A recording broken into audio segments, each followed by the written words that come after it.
If your eyes are the windows to your soul, then your monitor is the window to your windows. Unless you use a Mac, then you probably have no windows. Anyways, today we're going to talk about the monitor for creative professionals like me. Your mother no teach, I teach you lah! Oi, content creator is a creative professional, man? Yeah, of course, we are creative, right? Yeah, more pattern than badminton. You know people pay us, right? Yeah, but not always on time. Wait, cut!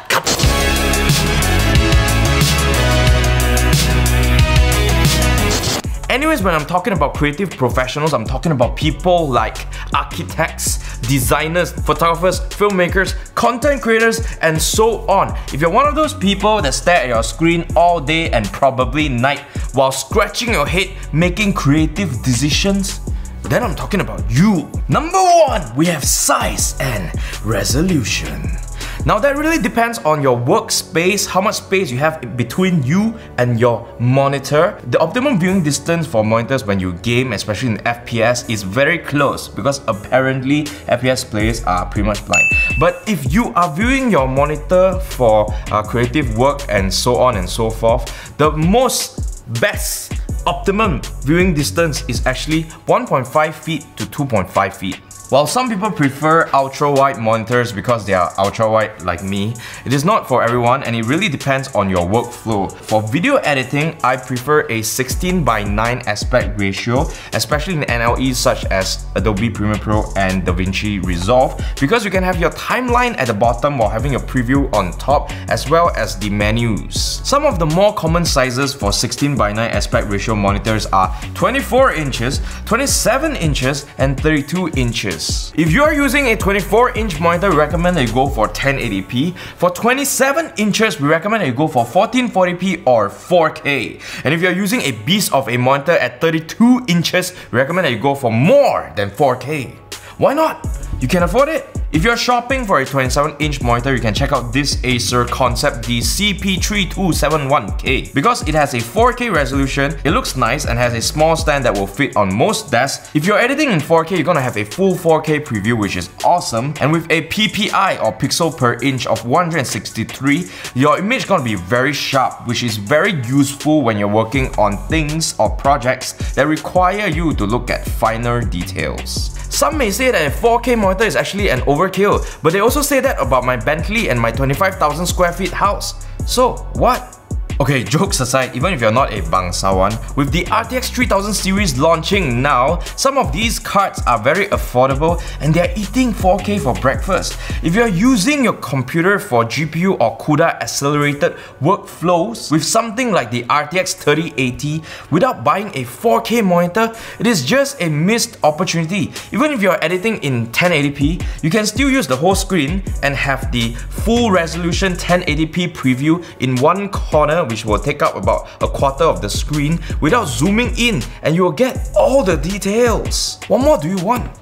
Number 2, color gamut and color accuracy. If you're doing any color crucial work such as photography, video editing, color grading, or even interior design, what? If you draw people's wall yellow, later they print green, how? Like your mother. Bodoh lah.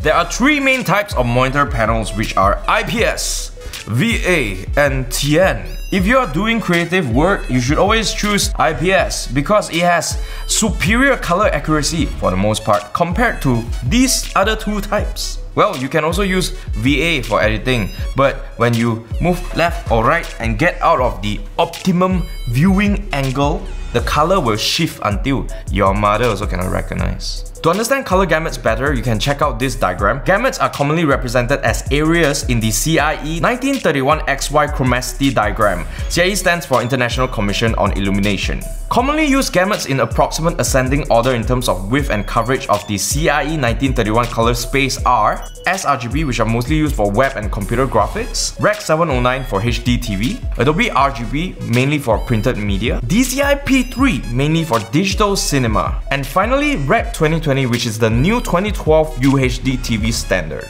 Now, to measure the color accuracy of a monitor, we have something called delta E. The higher the delta E number, the further away the color is from the true hue using CIE Lab. For instance, this Concept D monitor has a marketed average delta E of less than 1, which we have confirmed with our own test using the X-Rite i1 Display Pro. This means that the color is very accurate, basically indistinguishable to most human eyes. We also have the Pantone matching system, which is a color system that was derived from printing. While by no means covering a wide gamut, Pantone validated displays like this CP3271K will ensure good color reproduction when you work with others or send your designs over for prints. Number 3. Ergonomics. First and foremost, you're gonna need a monitor with excellent viewing angles, because if you use a monitor with a narrow viewing angle, your head is gonna be glued in the optimum viewing position until you get a stiff neck. Now in this case, the best panel you can use is actually IPS, because the color doesn't shift when you move your head around while you work. You also need good adjustments like up, down, tilt. It has VISA mount behind that you can use to attach to a monitor arm to get even more flexibility, so that you can flex to all your friends who are using boring, cannot move monitors. This Acer Concept D CP3271K, completely sponsored message, monitor has a maximum brightness of 400 nits, which will allow you to use it in most spaces unless your room very bright. 超级 Oi, why you beat me? 超级 correct what? Finally, and some may refer to this as a gimmick, but the hood is actually pretty useful. Even if brightness is not an issue, if you have stray lights everywhere that is casting reflections or glare onto your monitor, having this hood will help you block out all this unwanted stuff, and you will be able to look at your screen and concentrate while you work on all your masterpieces. Number 4. Connectivity options. Having good connectivity options allow you more flexibility when you set up your monitor for your workstation. Multiple audio-visual inputs and outputs allow you to set up multiple devices without using a physical switcher. You can just use your OSD in case you are OCD.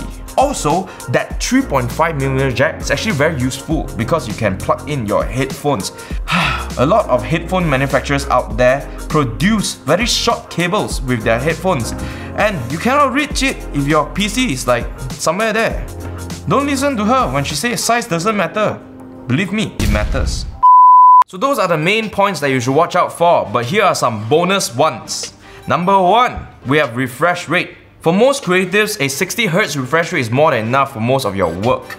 But if you're a videographer or a filmmaker and you shoot in high frame rates such as 100 frames or like 120 frames per second, then having a higher refresh rate monitor will allow you to look at all this footage in its native speed. If you're a gamer who is also a content creator, then having a monitor such as the CP3271K, which is a 4K 144Hz refresh rate monitor, will allow you to do both.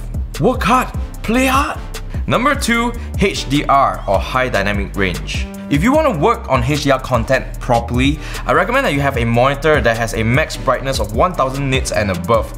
Otherwise, if the max brightness is like 400 nits or 600 nits, you can still view HDR content, but you won't be able to grade it properly. And the last bonus point is actually built-in speakers. Let's not kid ourselves, any creative professional that is serious about their work will use studio monitors or a pair of good headphones while working. But if you're video editing and you're using an NLE like Premiere Pro, if you choose the same audio output in the NLE and your Windows, they will fight and they don't like to be around each other.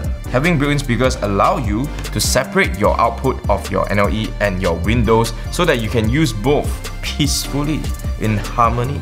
Those are all the things that you should watch out for when picking a monitor for creative work. We want to thank Acer for sending over the CP3271K Concept D monitor for us to use to demonstrate all these points. It is actually a very awesome monitor, so feel free to pick one up if you want to at this price.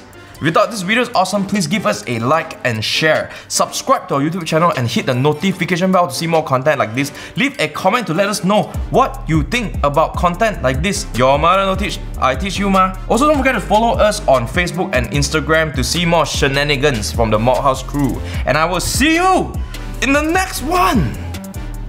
Boy.